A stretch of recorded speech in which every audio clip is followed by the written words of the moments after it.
Hello everyone, welcome back to my YouTube channels. आज का हमारा टॉपिक है कॉन्टूर इंटरसेक्शन थ्योरम।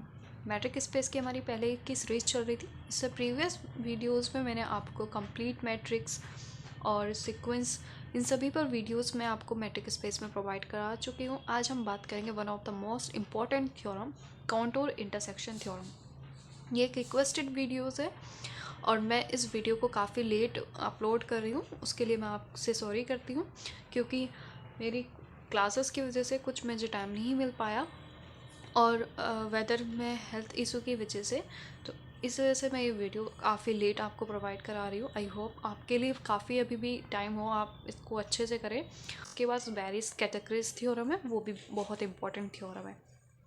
एग्ज़ाम्स में लॉन्ग क्वेश्चन में तो ये थ्योरम ज़रूर ही आने वाली है। अगर आपकी यूनिवर्सिटी में ये वाला टॉपिक आपके मैट्रिक स्पेस में दे रखा है तो आप इसलिए ज़रूर करें। नहीं तो ये जो थ्योरम्स हैं, कंटूर इंटरसेक्शंस थ्योरम और वेरियस कैटेगरीज थ्योरम, ये हायर एजुकेशंस के लिए होती हैं। ठीक है, आप इसका थ्योरम अच्छे से करें। मैं आपको अच्छे से समझाने की कोशिश करूँगी, आपको ईजी कॉन्सेप्ट में आपको अच्छे से थ्योरम कराऊँगी। ठीक है, मैंने ये अपने नोट्स यहाँ पर अच्छे से लिखे हुए हैं। आप वीडियो को पॉज करके, जब मैं अच्छे से समझा लूँ, पहले आप इसको आगे ना स्किप करें वीडियो को। आप पहले अच्छे से इस थ्योरम का कॉन्सेप्ट को समझें और उसके बाद अपनी नोटबुक में एज इट इज़ जैसे मैंने स्टेप्स लिखे हैं, आप अपनी नोटबुक में इसको नोट डाउन करें, तो आपको ईजिली ये थ्योरम अच्छे से समझ में आ जाएंगे। ठीक है, कॉन्टूर इंटरसेक्शन थ्योरम, इसको समझने से पहले आपको नेस्टेड सीक्वेंस क्या होती है वो जानना ज़रूरी है। क्योंकि नेस्टेड सीक्वेंस क्यों जानना ज़रूरी है वो हम इसके स्टेटमेंट में देख लेते हैं। एग्ज़ाम में इसका क्वेश्चन कुछ इस तरह से आता है, state and proof contour intersection theorem. Statement भी आपको लिखना है, साथ ही साथ प्रूफ भी लिखना है। इजी है, आप अच्छे से कर लेंगे, लेकिन आपको स्टेटमेंट और प्रूफ दोनों ही याद रखने पड़ेंगे। ठीक है, स्टेटमेंट है हमारे पास, let X D be a complete metric space. हमने लेट कर लिया, एक्स डी क्या है, कंप्लीट मैट्रिक स्पेस है। And let sequence of F N, ये कैपिटल एफ है यहाँ पे, capital F N be a nested sequence. ठीक है, be a nested sequence of non empty close subset of X. इसको आप नेस्टेड की जगह यहाँ पे डिक्रीजिंग सीक्वेंस भी लिख सकते हैं, मीन्स एक ही रहेगा। ठीक है, तो स्टेटमेंट हम दोबारा रीड करते हैं, let X D be a complete metric space and let कर लिया sequence of capital F N be a decreasing sequence of non empty close subset of X. ठीक है, such that distance of F N tends to zero as N tends to infinity, then prove that F is equal to intersection n is equal to 1 to infinity f n contain exactly 1 point। तो यहाँ पे three cases arise हो रहे हैं। First हमें क्या दिया हुआ कि कंप्लीट मैट्रिक स्पेस, और एक हमने अपनी सीक्वेंस जो है हमारे पास वो कैसी है, डिक्रीजिंग सीक्वेंस है, वो भी non empty close subset of x की। और साथ ही साथ हमें यहाँ पे गिवन पॉइंट्स भी है, distance of F N tends to zero as N tends to infinity, then prove करना है हमें ये कि फंक्शन एफ इक्वल होगा intersection N is equal to 1 to infinity F N contain exactly 1 point. तो एक पॉइंट को तो कंटेन एग्जैक्टली करेगा ही। मतलब थ्योरम्स को हम 3 पार्ट्स में डिवाइड कर लेते हैं। सबसे पहले हम इसमें मतलब थ्योरम को अकॉर्डिंगली किस तरह से प्रूफ करेंगे। कंप्लीट मैट्रिक स्पेस है तो हमें पहले प्रूफ करना है इसमें कॉची सीक्वेंस को, उसके बाद कन्वर्जन दिखा देंगे उस पॉइंट एक्स पर, फिर नेक्स्ट थर्ड कंटेन हम प्रूफ करेंगे कि इट कंटेन एग्जैक्टली 1 पॉइंट। ठीक है, contain exactly 1 point, third part में हम ये करेंगे। तो मैंने इस थ्योरम को 3 पार्ट्स में डिवाइड कर दिया। जो हमें फर्स्टली प्रूफ करना है वो है, मैंने यहाँ पे पेंसिल से नोट डाउन करा है, आप भी अपने याद रखने के लिए नोट डाउन कर सकते हैं कि फर्स्ट हम कॉची सीक्वेंस प्रूफ करेंगे, उसके बाद हम इसमें कन्वर्जन बताएंगे। अगर कॉची सीक्वेंस कोई प्रॉपर्टी को सेटिस्फाई कर रहा है तो कन्वर्जन को भी सेटिस्फाई करेगा। साथ ही साथ उसमें एक पॉइंट को हम लेके चलेंगे जो उस फंक्शन का एग्जैक्टली 1 पॉइंट होगा। ठीक है, हम बात कर रहे थे यहाँ पर, let sequence F N be a decreasing sequence. तो डिक्रीजिंग सीक्वेंस क्या होती है, मतलब नेस्टेड सीक्वेंस क्या होती है वो हम एक बार देख लेते हैं। Nested sequence, let X D be a metric space, then a1 a2 a3 be a sequence of non-empty set। ठीक है। तो नेस्टेड सीक्वेंस की डेफिनेशन है, इसमें दो प्रॉपर्टीज होती हैं। एक है कि A N plus one is a proper subset of A N, ठीक है। एन इज इक्वल टू क्या है 1 2 3 मीन्स मतलब अगर हम इसको इस तरह से देखें तो ए वन जो है वो ए वन में कंटेन कर रहा है क्या ए टू, ठीक है। यहाँ पे देखिए एन की जगह 1 रखेंगे तो क्या हो जाएगा ए टू कंटेन करेगा किस में ए वन में। अगर हम n की जगह 2 रखेंगे तो यहाँ हो जाएगा 3, a3 कंटेन कर रहा है किस में a2 में। तो इसी तरह से नेक्स्ट टर्म जो होगी वो कंटेन करेगी प्रीवियस वाली टर्म में, ठीक है। तो फर्स्ट तो हमारे पास प्रॉपर्टी ये होती है। सेकंड हमारे पास ये है कि distance of A N tends करेगा 0 की तरफ एज जब एन टेंस करेगा इन्फिनिटी की तरफ, then the sequence A N is called a nested sequence of set, ठीक है। मैंने यहाँ पे एक छोटा सा डायग्राम बनाया है कॉन्टूर इंटरसेक्शन थ्योरम को प्रूफ जो हमें करना है उसको अच्छे से समझने के लिए, उसको स्टेटमेंट को अच्छे से समझने के लिए। सो हमने लेट करा था एक्स डी बी है कंप्लीट मैट्रिक स्पेस। तो हमारे पास एक स्क्वायर बॉक्स ले लो, हमने मान लिया ये हमारे पास कैसा है एक कंप्लीट मैट्रिक स्पेस में, ठीक है। और हमने उसके बाद लेट करी थी एक सीक्वेंस एफ एन जो कि डिक्रीजिंग सीक्वेंस है of non empty close subset of x के लिए। तो एक एक्स ले लिया, अब हमने उसके अंदर एक सर्किल लिया, वो हमारे पास है सीक्वेंस है f1 की, ठीक है। वो सीक्वेंस है f1, अब वो डिक्रीजिंग सीक्वेंस है मतलब नेस्टेड सीक्वेंस है, मतलब f1 के अंदर कंटेन कर रहा है क्या f2, ठीक है। यहाँ आप एज्यूम कर लो कि a1 a2 की जगह क्या आ गया f1, तो f1 के अंदर कंटेन करेगा क्या f2।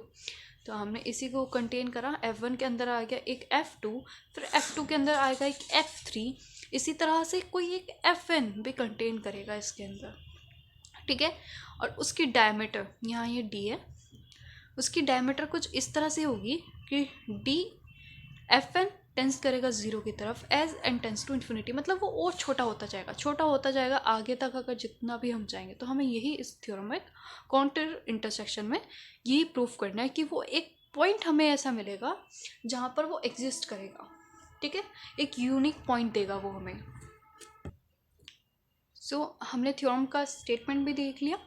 अब नेस्टेड सीक्वेंस क्या होता है ये लाइन भी हम अच्छे से समझ गए हैं, और अब हम इसके प्रूफ की तरफ जाते हैं। So here F N does not equal to 5 मतलब एम्प्टी, तो एफ एन हमारे पास क्या है नॉन एम्प्टी है। तो हमारे पास हमने यहाँ पे लिखा ही है, देख सकते हैं कि let F N be a decreasing sequence of non empty close set.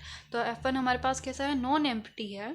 For every N belongs to capital N we choose a sequence X N such that कि S N belongs to capital F of N. For N हमारे पास क्या है 1 2 3।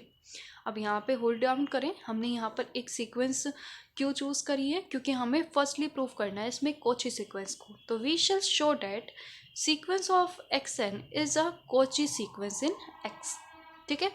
हमारे पास हमें proof करना है, first हम ये प्रूफ करेंगे। नाउ गिवन डैट हमारे पास जो गिवन है, गिवन वही होगा जो हमारे स्टेटमेंट में है। So given that sequence F N is a decreasing sequence, ये गिवन था, ठीक है। डिक्रीजिंग सीक्वेंस है इसका मतलब नेस्टेड सीक्वेंस की डेफिनेशन अब आपको लगानी है।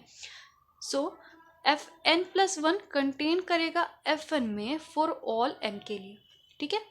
अब हमने क्या कर लिया, हमने यहाँ देखा कि such that X N belong कर रहा है एफ एन में, तो X N comma X N plus 1 X N plus 2 जो सीरीज है सीक्वेंस है वो ऑल लाइक करेंगे किसमें एफ एन में, ठीक है।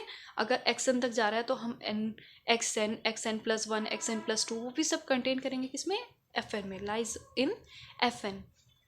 ऑल्सो यहाँ पे मैंने कहीं कहीं डेल बना होगा आपकी बुक में, तो वो भी उसका भी सेम मीन्स है और यहाँ पे डी का भी सेम मीन्स है, आप उसको डी ही नोट डाउन करें। Also D F N contain 0 as N tends to infinity, ये भी हमारी गिवन कंडीशन है। फॉर गिवन, ठीक है, for given epsilon greater than 0 there exist integer N naught such that कि distance of M less than होगा epsilon से for every value of N greater than equal to N naught. यहाँ पे हमने Kochi sequence का definition लगाया, ठीक है। नाउ अब हमारे पास एन कैसे हैं, वो लेस देन है किससे एन नोट से, और हमारे पास अब जहाँ पे हमने X N plus 1 X N plus 2 lies कर रहे थे किसमें एफ एन में, अब यही सब लाइज करेंगे एफ ऑफ एन नोट में। तो हमने यहाँ पे लिख लिया कि implies that xn0, xn0+1, xn0+2 dash all lies in fn0। ठीक है, अब हम क्या करेंगे, अब हमने यहाँ पे लेट कर लिया है दो positive integers, 10 four positive integers m और n जो कि ग्रेटर देन है किससे, n नोट से। सो वी हैव, अब हम यहाँ पे जो ट्रायंगुलर इनइक्वालिटीज वाली प्रॉपर्टी होती है उसको हमने यहाँ पे यूज़ करा है। So we have distance of xn comma xm less than होगा किससे, distance of f of n naught से। ठीक है, जो कि ये लेस देन है किससे, एप्सिलॉन से। अभी हमने प्रीवियस शो करके दिखाया है। तो सीक्वेंस जो है हमारी xn की वो क्या हो गई, कोची सीक्वेंस हो गई इन x में, बट xd हमारे पास कैसा है, कंप्लीट है। ठीक है, तो then there exist a point, एक पॉइंट x बिलोंग कर रहेगा कैपिटल x में सच डेट की limit tends to infinity xn is equal to क्या होगा, x आगा। ठीक है, यहाँ पे हमारे पास हमने एक पॉइंट लिया, मतलब कोची सीक्वेंस को हमने शो करा, कोची सीक्वेंस में हमने एक लिमिट पॉइंट शो करके दिखा दिया, वो हमारे पास क्या आ गया, x आ गया, मतलब कोची सीक्वेंस हमने प्रूफ कर दिया। अब ये जो x है ये कन्वर्ट्स करेगा उस पॉइंट पर। अब हमें कन्वर्ट्स मतलब जो सीक्वेंस है हमारी xn वो कन्वर्ट्स करेगी इस x पर। ठीक है, वो हमें शो करके दिखाना है। अब सेकंड यहाँ से नहीं है, सेकंड यहाँ से, मतलब मैंने नोट डाउन करा सेकंड, मतलब इसको 3 केसेस में मैंने डिस्ट्रीब्यूट करा, आप इसको कंटिन्यू ऐसे ही रखिए। ठीक है, next we shall show that x belongs to intersection n is equal to 0 to infinity fn, हमें ये शो करके दिखाना है। ठीक है, तो हम इसका क्या करते हैं, कॉन्ट्राडिक्शन कंडीशन ले लेते हैं। Suppose if possible x does not belong intersection n is equal to 1 to infinity of fn। ठीक है, हमने सपोज कर लिया कि x बिलोंग नहीं कर रहा है इसमें। So then there exist a positive integer m, तो एक पॉजिटिव इंटीजर m इस तरह से एग्जिस्ट करेगा कि such that x does not belongs to f of m। जब x बिलोंग नहीं कर रहा इसके इंटरसेक्शन में, तो x किस में भी बिलोंग नहीं करेगा, f ऑफ m में भी बिलोंग नहीं करेगा। बट हमारे पास fm क्या था, वो क्लोज है, and x does not belong fm, तो distance of x comma fm वो ग्रेटर देन हो जाएगी हमारी 0 से।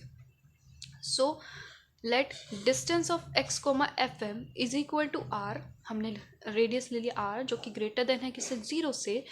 तो distance of x comma Y greater than हो जाएगा r, मतलब fm को हमने y बोल दिया।